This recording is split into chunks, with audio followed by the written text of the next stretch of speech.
आई गौर सीतानाथ प्रेमानंदे अगवारे हरि हरि बोलो। आई गौर सीतानाथ प्रेमानंदे अगवारे हरि हरि बोलो। चरण आमार कोटि कोटि दंडवत प्रणिपात। শ্রীমদ্ ভাগবতের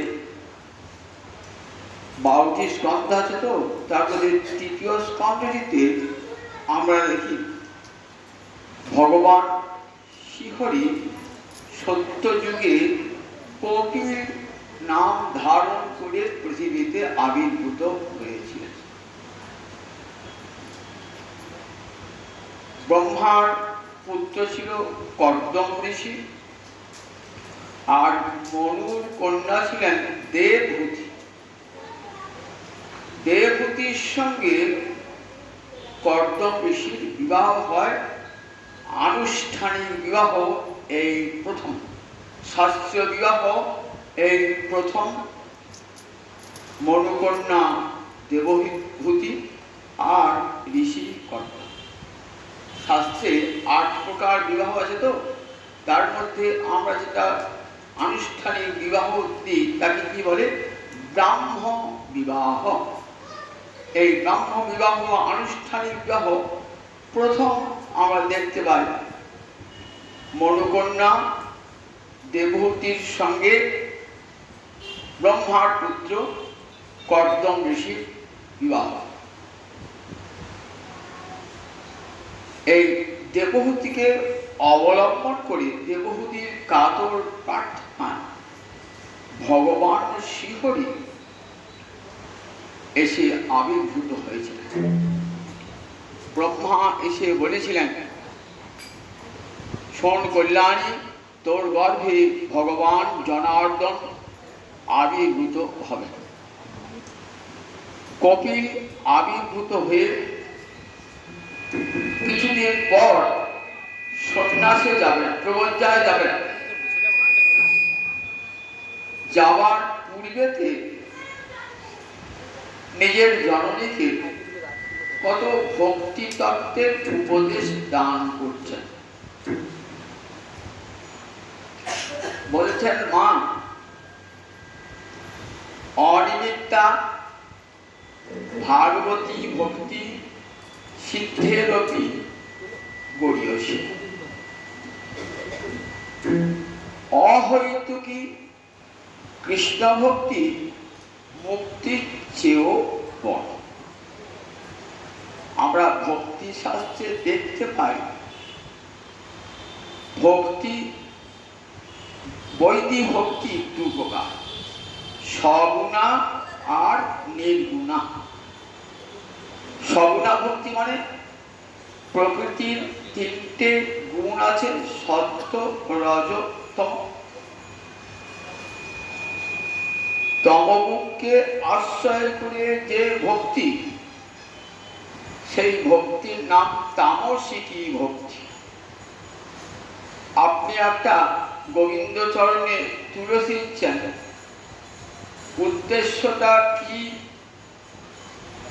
আমার শত্রু যেন মরুক, আমার শত্রু যেন কাল সকালেই ওলা ওঠা রোগ হয়, এই করে গোবিন্দকে চরণে তুলেছিলাম। গোবিন্দ তার কণ্ঠে কিন্তু পূর্ণ করবেন না, এটা একটা ভক্তি। যেহেতু বাইরে ভক্তি কথা রয়েছে, তো সেই জন্য ভাবটা তো রয়েছে, সেই জন্য ভক্তি বলে তামসিক ভক্তি।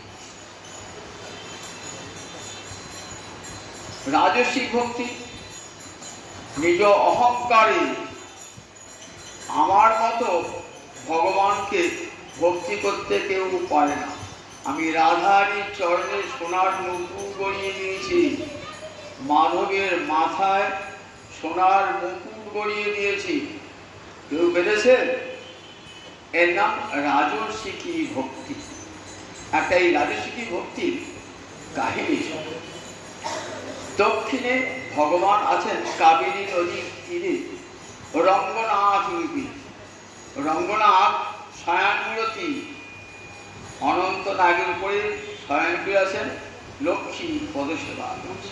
এই মূর্ত লোক রঙ্গনাথ। সেই রঙ্গনাথকে এক ভক্ত প্রতিদিন 108 তুলসী পাতা দিয়ে সেবা করে। একদিন এক ধনী লোক, ধনাঢ্য ব্যক্তি 108টা সোনার পদ্ম দিয়েছেন। 108টা সোনার পদ্ম রঙ্গনাথের চরণে দিয়েছেন। ওই দরিদ্র ভক্তটি কি করেছেন? ওই পদ্মের উপরে একটি করে তুলসী পাতা দিয়েছেন। বড় ক্ষুণ্ণ হয়েছেন সেই ধনী ব্যক্তি। আমার সোনার পদ্মের উপর তুমি কেন তুলসী পাতা দিলে? বলেন, তুলসী পাতা সোনার পদ্মের চেয়েও গোবিন্দের কাছে অত্যন্ত প্রিয়।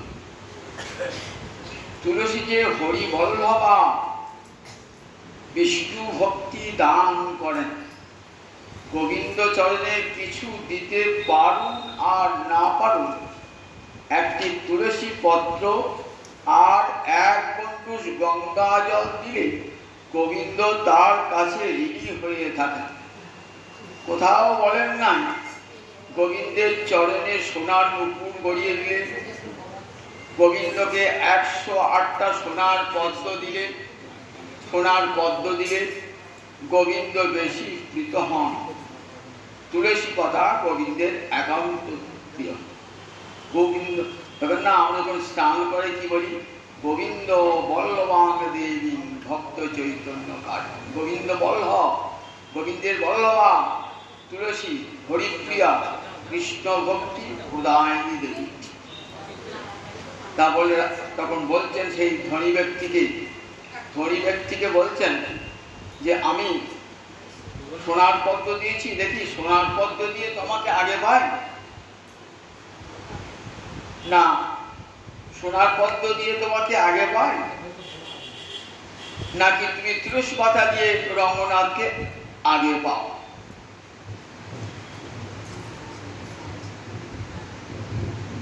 তুলসী পাতা দিয়ে রঙ্গনাথ তুমি আগে পাও করে দেখি, আর সোনার পদ্ম দিয়ে আমি আগে পাইব না।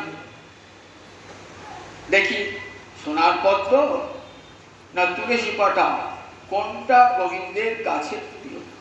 দরিদ্র ভক্ত হ্যাঁ, দেখুন আপনি, আমার যদি অপরাধ হয়ে থাকে ক্ষমা করুন। কোনো অপরাধ হয় নাই, কিন্তু ক্ষমা প্রার্থনা করছে। 7 দিন ধরে হত্যা নিয়ে বলে আছেন, বলছে হে রঙ্গনাথ, আমাকে তুমি দেখা দাও, তোমার কাছে সোনার পদ্ম না তুলসী পাতা, কোনটা তোমার কাছে প্রিয়? 7 দিন যদি গোবিন্দ আমাকে দেখা না দেয়, আমি যজ্ঞের অগ্নি প্রজ্বলিত করে তাতে দেহ ত্যাগ করব। দরিদ্র ভক্তটি শুনেছেন, প্রতিদিনই রঙ্গনাথকে দেখতে আসে, শুনেছেন। 7 দিন হয়ে গেল, রঙ্গনাথের দর্শন নাই। তখন প্রাণটা বিসর্জন করতে যাবেন অগ্নিকুণ্ডে, এমন সময় দেখছেন রঙ্গনাথ এসে হাজির। খুব আনন্দ, সোনার পদ্মে প্রীত হয়েছেন তো, তাই আমার ভক্তিতে তিনি আমাকে দেখা দিয়েছেন। রঙ্গনাথ বলছে না না, তোমার সোনার পদ্মে আমি প্রীত হই নাই। যে ভক্তটি আমাকে তুলসী পাতা দিয়েছে না, তার কাছে আমি তো ঋণী হয়ে আছি। সেই ভক্ত কি প্রার্থনা করে জানো? হে রঙ্গনাথ, তোমাকে যে সোনার পদ্ম দিয়েছে তার মৃত্যু ঘটে যাবে এখনই। তুমি যদি আমার প্রতি কৃপা করে থাকো তাহলে দেখা দাও ওই ধনী ভক্ত। তাই তোমার কাছে এসেছি। মনে রেখে দিও, তুলসী পাতায় আমার সবচেয়ে প্রিয় ওই সোনার পদ্ম নয়। ধনী ব্যক্তির মোহ দূর হল। এর নাম রাজসিকী ভক্তি। আর একটা ভক্তি আছে, তার নাম সাত্ত্বিকী ভক্তি। তার মানে সত্যগুণের প্রভাবে যে ভক্তি, তাকে বলে সাত্ত্বিকী ভক্তি। চারি বর্ণা সমীযতি কৃষ্ণ নাহি ভজে, স্বধর্ম করিলেও সে রৌরবে পড়ি মজে। ব্রাহ্মণ, ক্ষত্রিয়, বৈশ্য, ব্রহ্মচারী, গৃহস্থী, বানপ্রস্থী, সন্ন্যাসী, তাহলে চারটে আশ্রম আছে, চারি বর্ণাশ্রম আর চারটে বর্ণ আছে। এরা প্রত্যেকেই আপন আপন ধর্ম পালন করে। শাস্ত্রে বলেছে স্বধর্মাচরণ করলে পরে জীবের মুক্তি হয়। ব্রাহ্মণ ব্রাহ্মণের ধর্ম পালন করেন, ক্ষত্রিয় ক্ষত্রিয় ধর্ম পালন করেন, বৈশ্য বৈশ্যের ধর্ম পালন করেন, শূদ্র শূদ্রের ধর্ম পালন করেন, আবার ব্রহ্মচারী ব্রহ্মচর্য যার নিয়মকর্ম মানেন, গৃহস্থী গৃহস্থের ধর্ম মানেন, বানপ্রস্থী বানপ্রস্থের নিয়ম মানেন, সন্ন্যাসী সন্ন্যাসীর ধর্ম মানেন। বলেন এই ধর্মের দ্বারাই আমার মুক্তি হবে। কবিরাজ গোসাই বলছেন হ্যাঁ মুক্তি হবে, কিন্তু যদি কৃষ্ণ ভক্তি লাভ না হয়, আপন আপন বর্ণ ধর্ম এবং আশ্রম ধর্ম করেও যদি তোমার কৃষ্ণ চরণে মতি না হয়, তাহলে তোমার তো ঊর্ধ্বগমন হবেই না। কোথায় পড়বে? পতন্তি অধম, নিচে পড়ে যাবে, নরক হবে তোমার। ওহে ব্রাহ্মণ শুনে রাখো, অহংকারে দীপ্ত হয়ে বলো না যে আমি তো ব্রাহ্মণের ধর্ম পালন করি। মনে রেখে দিও আমি ব্রহ্মণ্যদেব, আমাকে যদি আমার চরণে যদি তুলসী না দাও, তুমি যতই ব্রাহ্মণের ধর্ম পালন করো না কেন, তোমার পতন হয়ে যাবে। সন্ন্যাসী, তুমি যদি অহংকার করে আমি সন্ন্যাসী, আমার কৃষ্ণ ভজনের প্রয়োজন নাই, বলে ওই সন্ন্যাসী সন্ন্যাস ধর্ম করে যদি কৃষ্ণ ভজন না করো, সন্ন্যাসী তোমার মুক্তি তো হবে না, বরং অধঃপতন হবে। ব্রহ্মচারী, তুমি যতই ব্রহ্মচর্য অবলম্বন করো, যদি তোমার কৃষ্ণ ভক্তি না থাকে, তোমার পতন হয়ে যাবে। গৃহস্থ, তুমি গার্হস্থ ধর্ম যতই পালন করো, যদি তোমার অন্তরে কৃষ্ণ ভক্তি না থাকে, তাহলে শত শত গার্হস্থ ধর্ম পালন করো, তোমার ঊর্ধ্বগমন হবে না, তোমার অধঃপতিত হবে। এখন একটা প্রশ্ন আসবে যে ভক্তিতে আবার গুণ মেশে নাকি? সগুণা বলছেন এই যে সাত্ত্বিকী রাজসিকী তামসিকী কত প্রকৃতির গুণ। প্রকৃতির গুণ মানুষকে স্পর্শ করে। ভক্তি তো চিদানন্দময়, ভক্তিকে স্পর্শ করে নাকি? বলে না না, ভক্তিকে স্পর্শ করে না। ভক্তি রস যাদের হৃদয়ে থাকে সেই ভক্তকে স্পর্শ করে। একটা উদাহরণ দিই, আমি পরিষ্কার অ্যাকোয়াগার্ডের জল নিয়ে এলেন, একবারে এতটুকু ময়লা নাই, জলে যেই ঢাললেন, কাঁচের গ্লাসে যেই ঢাললেন, দেখলেন কিরকম ঘোরাতে ঘোরাতে লাগছে কেন? এত ভালো জল নিয়ে এলাম, বলতে দেখো জলটা তো ঘোলাটে নাই, জলটা নির্মল। ওই আধারটা ওই কাঁচের পাত্রটায় ময়লা ছিল, তাই ওই জলটা ঘোলাটে হল। তাই ভক্তি নির্মলা, ভক্তিতে কোনো মালিন্য নাই। ভক্তের হৃদয়ে যখন যায় না, তার হৃদয়টা যেমন সেই অনুসারে ভক্তির প্রকাশ পাবে। যদি সাত্ত্বিক লোক কৃষ্ণ ভজন করে, তার অন্তরে যে সাত্ত্বিক ভাব সেটাই প্রকাশ পাবে। যদি তামসিক লোক কৃষ্ণ ভক্তি করে, তাহলে তার অন্তরে তমভাবটা যাবে। আবার রাজসিক ব্যক্তি যদি কৃষ্ণ ভক্তি লাভ করে, তার অন্তরে রাজসিক ভাব যাবে। বলেন দেখো, এই যে ভাবগুলো ভক্তকে আশ্রয় করে। ভক্তি কিন্তু সুরীর মলা, ভক্তিতে কোনো গুণের স্পর্শ নাই। ভক্তি চিদানন্দময়ী নির্মলা। জ্ঞান, ভক্তি, নিষ্কাম কর্মযোগ, এগুলির মধ্যে সবচেয়ে ভক্তি সাধন গড়িয়েছি। ভক্তিতে কোনো ময়লা থাকে না, ভক্তিতে কারোর পতনও হয় না। এই ভক্তি আবার দুরকম, সহৈতুকী আবার অহৈতুকী। সহৈতুকী মানে হেতু যদি নিয়ে কোনো ভক্তির অঙ্গ লালন করা হয় তাকে কি বলে? সহৈতুকী। অন্তরে কোনো কামনা বাসনা নিয়ে কৃষ্ণ ভজন করছেন তো তাকে বলে সহৈতুকী। আপনি কৃষ্ণ ভজন করছেন, অন্তরে কি বাসনা? আমার যেন সংসার, আমার যেন সংসারের অর্থ সম্পদ বৃদ্ধি প্রাপ্ত হয় অন্তরে, কিংবা এই জন্মে যা ভোগ পেলাম পরজন্মে ঊর্ধ্বলোকে গিয়ে আবার যেন সেই ভোগ পাই। বলেন এই যে হেতুযুক্তা ভক্তি, একে বলে সহৈতুকী ভক্তি। আর যদি মনে করেন মুক্তি বাঞ্ছা করেন, বলে মুক্তি বাঞ্ছাটাও সহৈতুকী। তিনটে বাঞ্ছাই রয়েছে, ভক্তি, মুক্তি, এগুলো সব রয়েছে। ঊর্ধ্বলোকে যাওয়ার বাঞ্ছা, বলেন এই ভক্তিতে ফল হবে ঠিকই, কিন্তু সেই ভক্তি হলো কোনোদিনই, সেই ভক্তিতে কখনো গোবিন্দ সেবা পাওয়া যাবে না। বলেন এগুলো সহৈতুকী। এখানে বলছেন কপিল মাকে, অনিমিত্তা ভাগবতী ভক্তি সিদ্ধেরপি গড়িয়সী। সিদ্ধি মানে মুক্তি।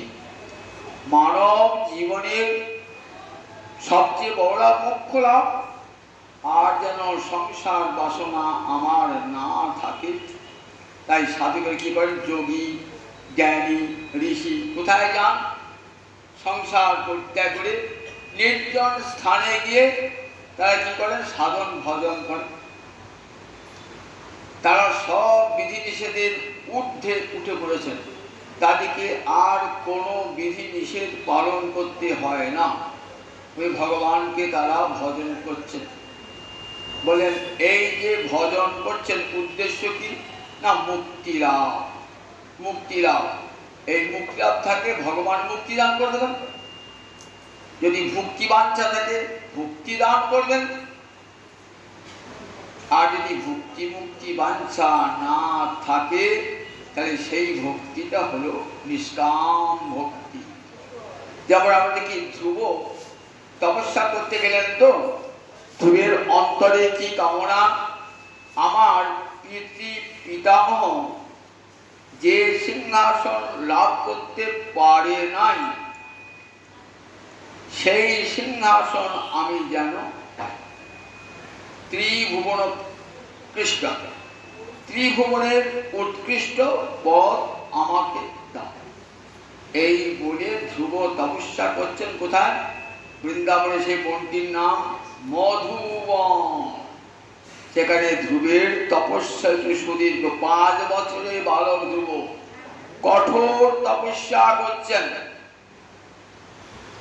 অন্তরে বাঞ্ছা আমি যেন এমন সিংহাসন লাভ করতে পারি, আমার পিতৃ পিতামহ বা আমার বংশের কেউ যে সিংহাসন লাভ করতে পারে না।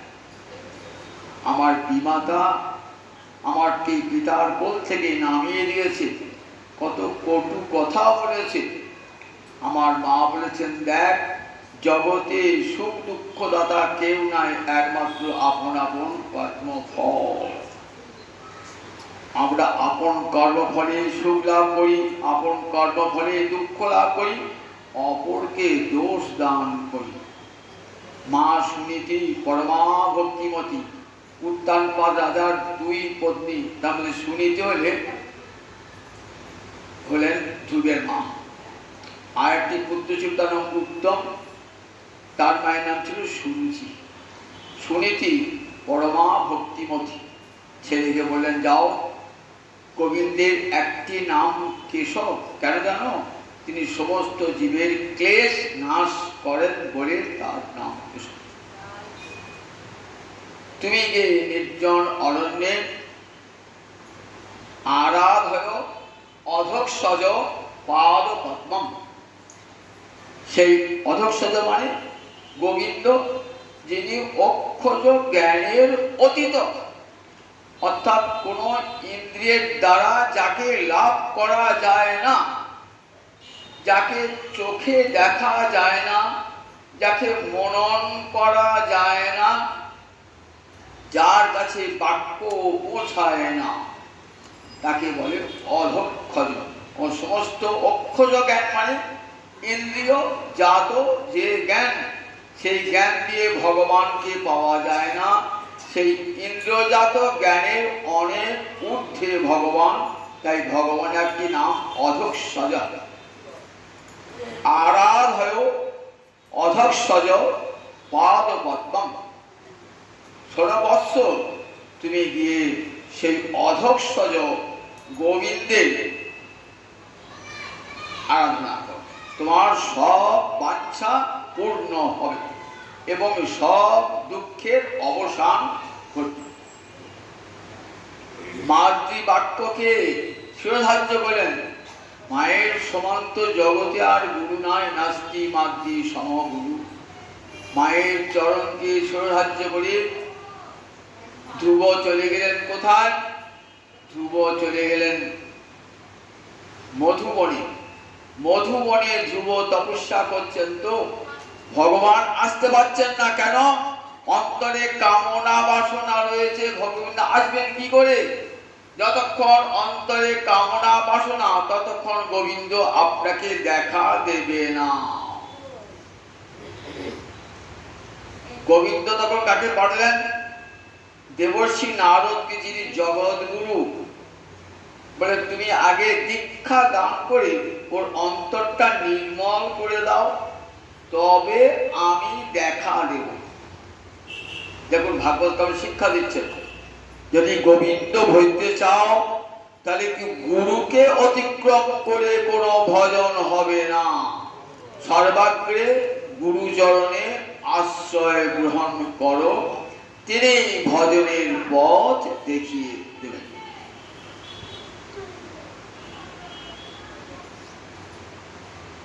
দেবর্ষি নারদ এসে একবারই তো দীক্ষা দেবেন না, দীক্ষা দেওয়ার পূর্বে শিষ্যকে পরীক্ষা করবেন। শিষ্য যেমন গুরু যাচাই করে নেন, গুরু তেমনি শিষ্যকে যাচাই করে নেন। কত পরীক্ষা! 5 বছরের ছেলে আবার তপস্যা করে নাকি? 5 বছরের ছেলে খেলাধুলা করে। আবার তুমি ক্ষত্রিয়ের সন্তান, তুমি তপস্যা করবে কেন? ব্রাহ্মণেরা তপস্যা করে। তুমি তপস্যা থেকে উঠে যাও, উঠে গিয়ে খেলাধুলা করো। বললেন না না, আমি মাতৃবাক্য লঙ্ঘন করতে পারবো না। আমার মা বলেছেন গোবিন্দ চরণের আরাধনা করলে আমার সকল দুঃখ বেদনা দূর হয়ে যাবে। তখন গুরুদেব বললেন যে সত্যিকারের শিষ্য, যাও ধ্রুব মধুবনে যমুনা নদীতে স্নান করে এসো, আমি তোমাকে দীক্ষা দান করব। মধুবনে যমুনাতে স্নান করে মধুবনে এসে বসেছেন। এমন সময় গুরুদেব এলেন, দ্বাদশ অক্ষর কৃষ্ণ মন্ত্র দান করলেন। অন্তর থেকে সব কামনা বাসনা দূর হয়ে গেল। একমাত্র কৃষ্ণ ভক্তি ছাড়া আর অন্য কোনো বাসনা রইল না। কবিরাজ গোস্বামী পাদ চৈতন্য চরিতামৃতে বলছেন, কাম লাগি কৃষ্ণ ভজে পায় কৃষ্ণ রসে, কাম ছাড়ি দাস হইতে হয় অভিলাষে। কামনা নিয়েই গোবিন্দ ভজন করুন। আমরা তো জগতের সাধারণ জীব, কামনা বাসনা বাঁচতে পারি না। নিতাই চাঁদ জগৎগুরু, তার কাছে আমাদের প্রার্থনা জানাতে হয়, হে নিতাই চাঁদ, তুমি জগৎগুরু কৃপা করো, আমারও অন্তরে যেন কামনা বাসনা দূর হয়ে যায়। আর কবে নিতাই চাঁদ করুণ না করিবে সংসার বাসনা মোর কবে তুচ্ছ হবে বিষয় ছাড়িয়া কবে শুদ্ধ হবে মন কবে হাম হের বসে মধুরী বৃন্দাবন। নট্ট ঠাকুর গানটি সুন্দর শোনেন গীতায় চাঁদ জগৎগুরু তার যে কৃপা হয়ে যাবে হৃদয়ের সব অন্ধকার দূর হয়ে যাবে চিত্ত নির্মল হয়ে যাবে। চিত্ত নির্মল হয়ে গেছে ভগবান দেখা দিলেন। যুবক কি নেবে বলো কিছুই চাই না প্রভু বরণ্য যা আছে আমি আর কোনো বরে চাই না তোমার চরণে সেবা ছাড়া কোনো বরে চাই না জনমে জনমে যেন তোমার সেবা পাই প্রভু আমি কোনো বরে চাই না আমি আর কোনো বর প্রার্থনা করি না কৃতার্থ অস্মি আমি পরম কৃতার্থ কার সঙ্গে বিচ্ছিন্ন দিব্যরত্ন প্রাপ্ত আমি কাজ খুঁজতে খুঁজতে হীরের টুকরো পেয়ে গেছি তা কাজ বড় না হীরের টুকরো বড় সামান্য সিংহাসন লাভ করতে এসেছিলাম আর সেই সিংহাসন লাভ করতে তোমার চরণ দর্শন করলাম চরণ দর্শন করলাম তাহলে কাছের টুকরো আর হীরের টুকরো কোনটা নেবেন আপনি কাঁচটা ফেলে দিয়ে হীরের টুকরো নেবেন তাহলে গোবিন্দ চরণ পেলে তখন কি আর মুক্তি ভুক্তি ভালো লাগবে তখন না জন্ম জন্ম যেন আমি করে গোবিন্দ সেবা করি। তারপর এই কামনা বাসনা যতক্ষণ থাকে ততক্ষণ ভক্তিটা হয় সব হইতুকি এই ভক্তিতে কোনোদিন ভগবত দর্শন হবে সেবা তো দূরের কথা ভগবত দর্শন পর্যন্ত হয় না। অন্তরে যদি ভক্তি মানে ভোগ বাসনা ইন্দ্রপদ দাও ব্রহ্মপদ দাও স্বর্গসুখ দাও এইসব বাসনা যদি থাকে তাহলে গোবিন্দ দেবে আপনাকে গোবিন্দ কিন্তু কোনোদিন দর্শন দান করবে না আমরা বাচ্চা পূর্ণ করবেন গোবিন্দ সর্বকামনা পূরণ করে তিনি সর্বকামনা তিনি পূর্ণ করে দেন সমস্ত কাম সর্বকাম হয়ে যদি কেউ কেউ ভজনা করে সমস্ত কামনায় তিনি পূর্ণ করে দেবেন। কিন্তু ভক্ত যিনি উপযুক্ত গুরু দীক্ষা লাভ করেছেন তিনি কখনো ভগবানের কাছে মুক্তিও চাইবেন না ভক্তিও চাইবেন না পেয়ে যাবেন সব কিন্তু সব পেয়ে যাবে কিন্তু চাইতে হবে না আপনা আপনি পেয়ে যাবেন কিরকম বলছেন 4 প্রকারের মুক্তি ভক্তি মহারানীর চরণে দাসী হয়ে রয়েছে। ভক্তি মহারানী কেন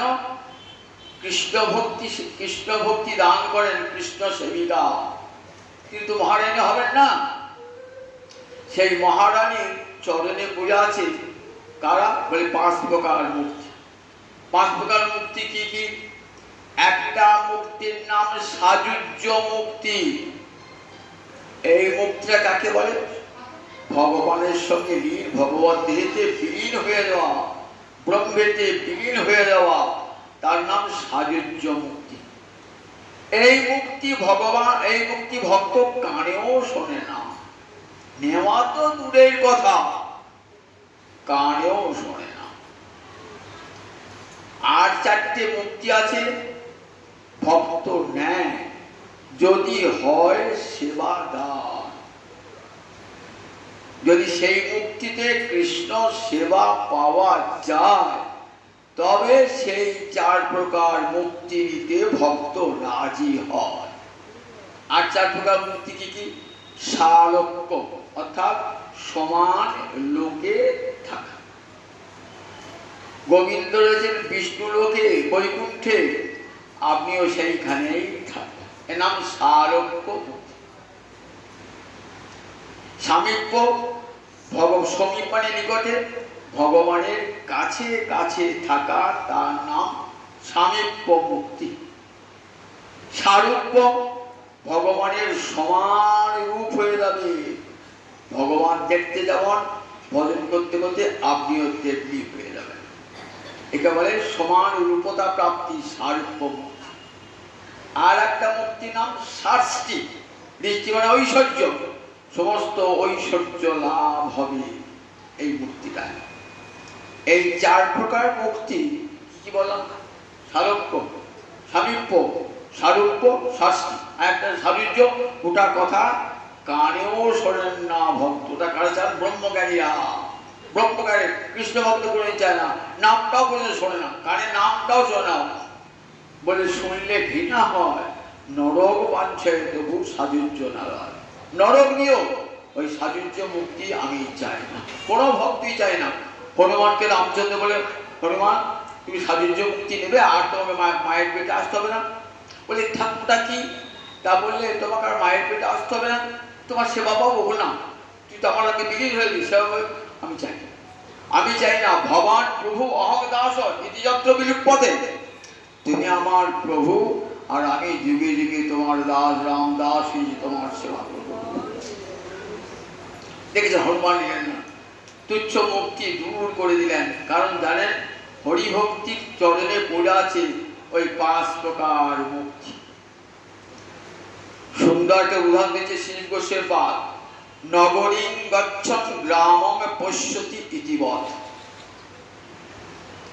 আমি কলকাতা মহানগরী যাবেন তো, ট্রেনে চেপেছেন, টিকিটটা কেটেছেন কলকাতা পর্যন্ত, তার টিকিটটা যে কলকাতার জন্য, কিন্তু পথে কত শহর কত গ্রাম দর্শন হয়ে যাবে, সেগুলো যে টিকিট হয় না, আপনারই পেয়ে গেছেন।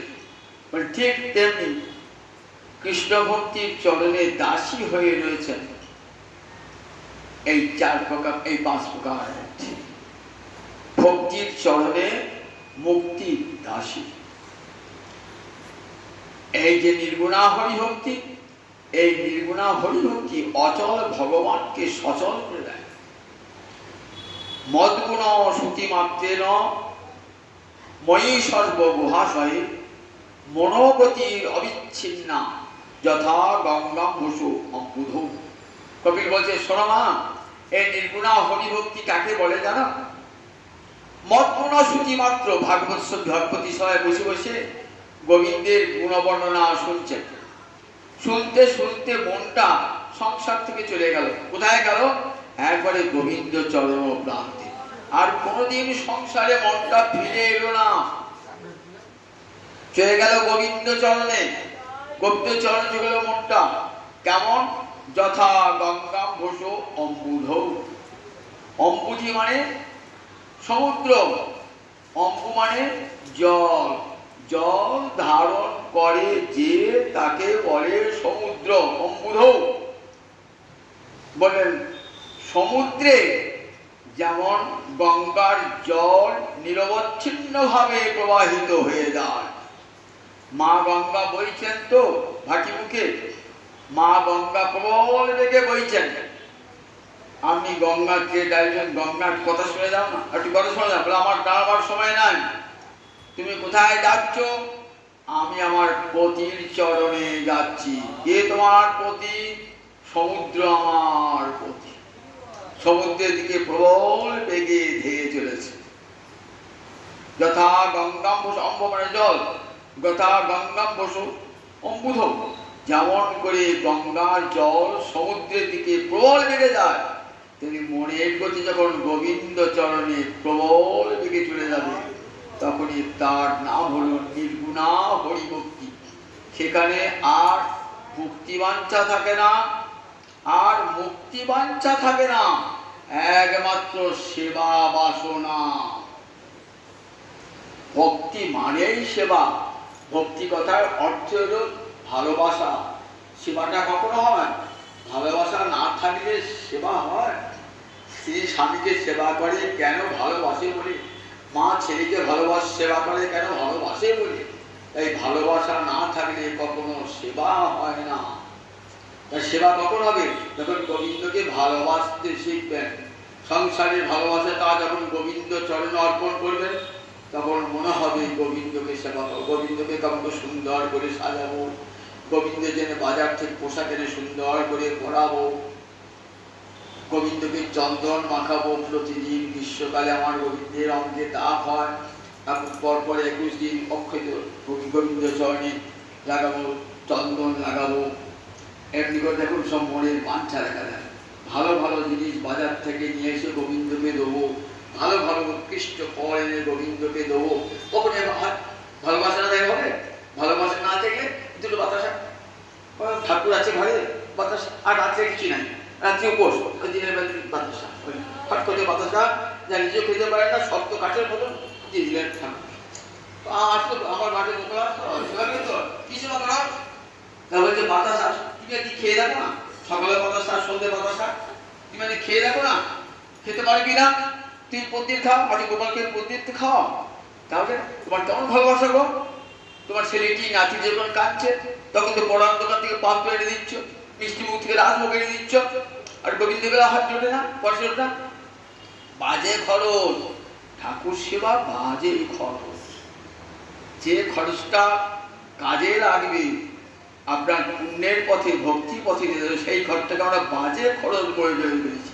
বাজে খরচ, বাজারে ফল আর ভালো বেরো না, দোকানের কাছে সবচেয়ে কম জিনিসটা কমার জিনিসটা কিন্তু পাওয়া যায়, একটা পচা কালো শূন্য কালা দাম কম না, না ওই সকালে দাও, 6 দিন খাবো, কচি বলে বন্ধ, চল খাও।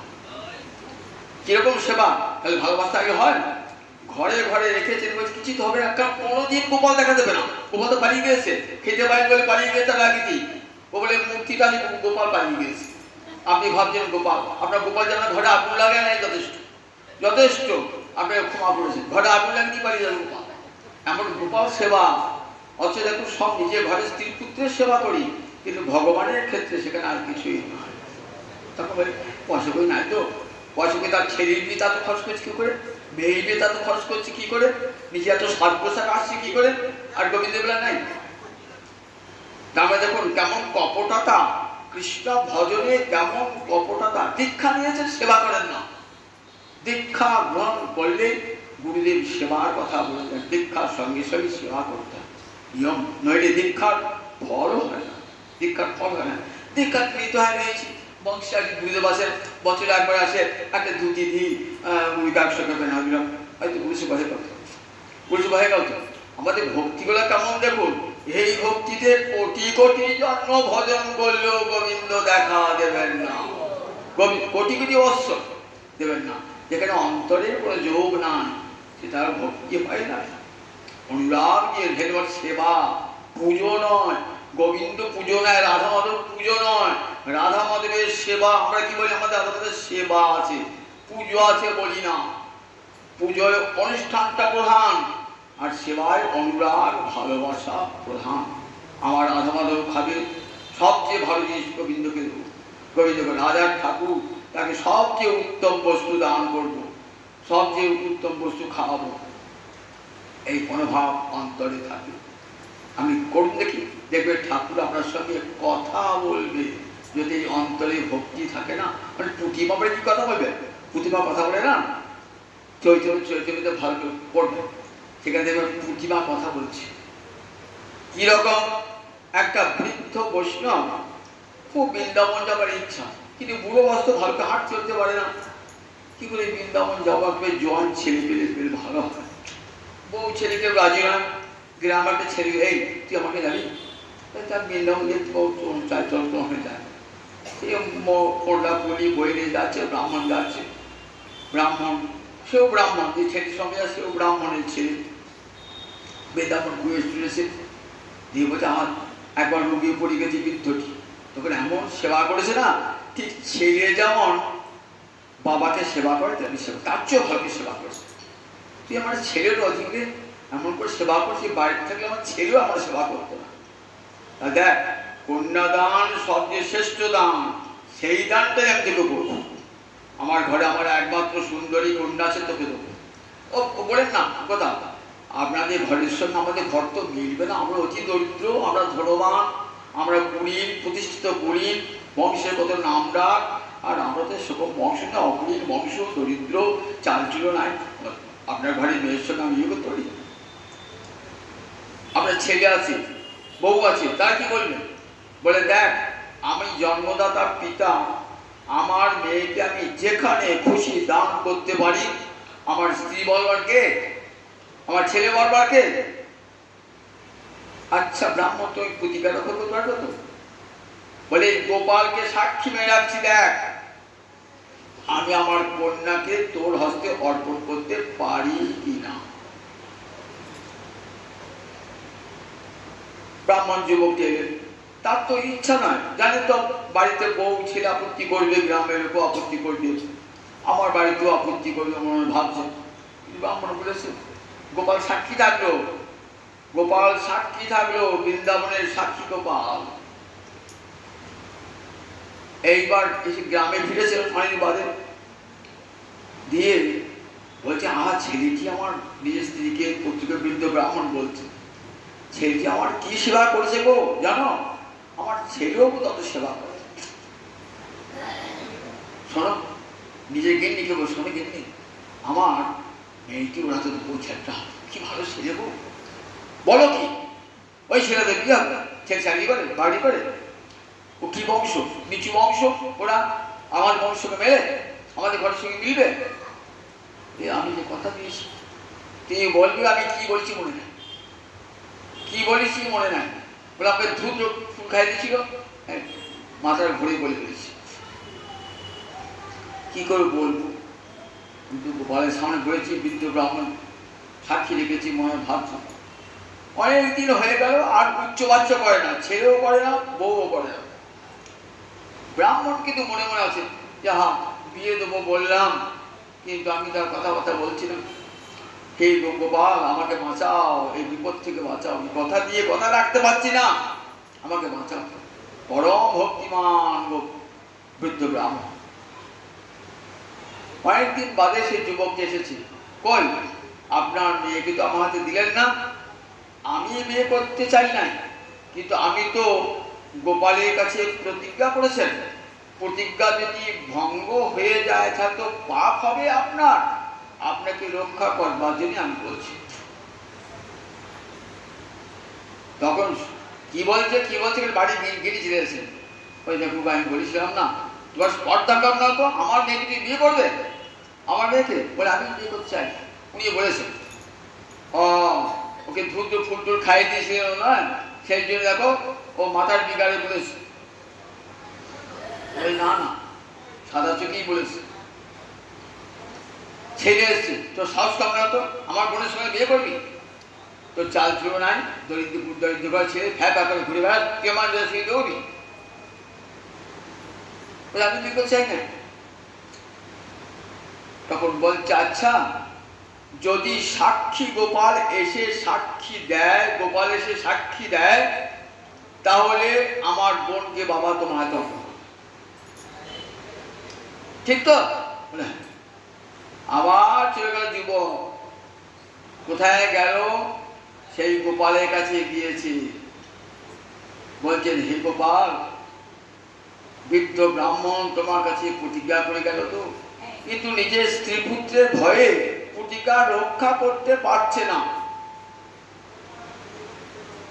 তাকে প্রতিজ্ঞা থেকে তাদের প্রতিজ্ঞাগ্রস্ত রক্ষা কর। গোপাল অনেকক্ষণ চুপ করে আছে, কথা বলছে না কেন? এবার গোপাল বলছে দেখ কত দূরে তোদের গ্রাম, আমি যাব কি করে? আমি তো সিংহাসনে বসে আছি, যে এই কথাটি বলেছে না, তখন বলছে যে কথা বলতে পারে সে চলতেও পারে, তুমি কথা বললে তাহলে চলতে পারবে না। আচ্ছা বিপদে ফেলার বিপদ, চল তোর সঙ্গে যাবো আমি সাক্ষী দিতে। তবে আমার শর্ত হলো প্রতিদিন 1 কেজি করে চালের ভোগ আমাকে দিবি, আর আমার দিকে পিছন ফিরে তাকাবি না। কি করে বুঝলো তুমি আসছো? বলে আমার পায়ের নুপুরে রুনু ঝুনু রুনু ঝুনু শব্দ।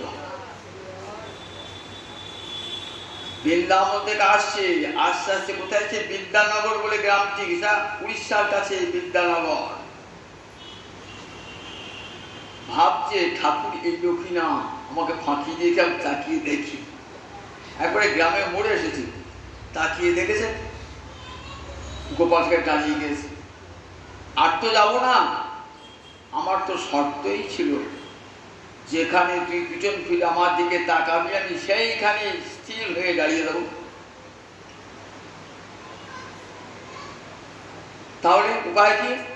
বললে ওই বৃদ্ধ ব্রাহ্মণকে, তার স্ত্রীকে, পুত্রকে, আত্মীয়স্বজনকে, গ্রামের লোককে এখানে ডেকে নিয়ে এসো। সবাই এসেছে, গোপাল এসেছে সাক্ষীতে, গোপাল এসে সাক্ষীতে, সবাই ছুটে এসেছে দেখতে। এসে বলছেন, গোপালকে বলছেন সেই ব্রাহ্মণ গিন্নি, আচ্ছা সত্যিই কি আমার স্বামী প্রতিজ্ঞা করেছিল? ছেলে বলছে, আমার বাবা কি সত্যি প্রতিজ্ঞা করেছিল? গোপাল বলছেন, হ্যাঁ আমার সামনে প্রতিজ্ঞা করেছে। কি প্রতিজ্ঞা? কন্যা দান করবেন বলে।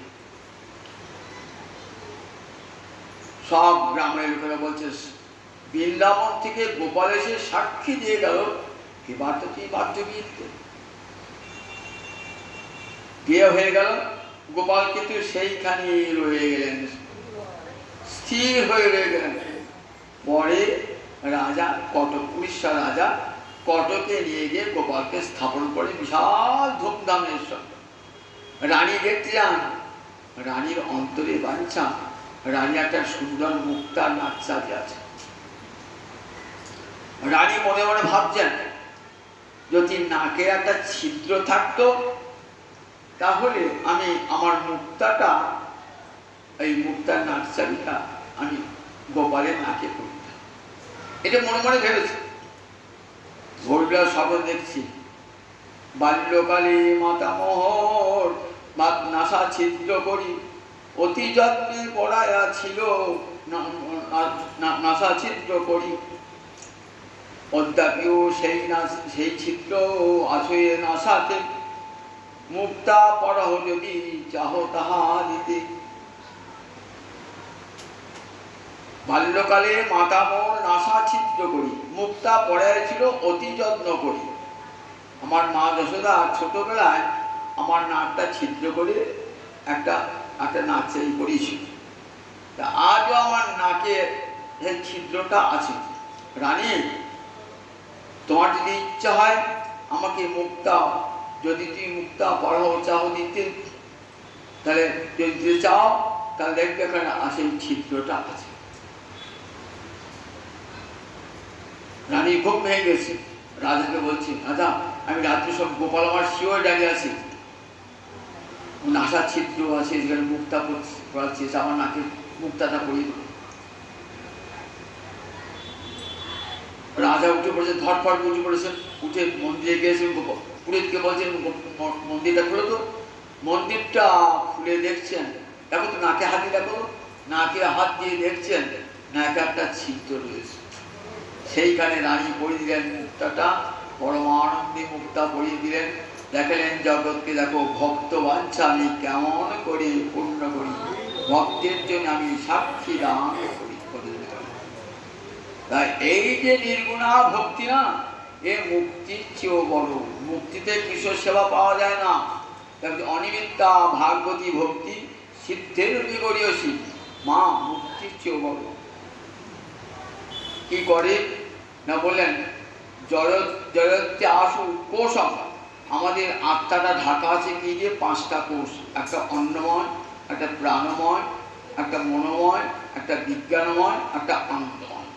এই 5টা কোষ আমাদের আত্মাকে ঢেকে রেখে দিয়েছে।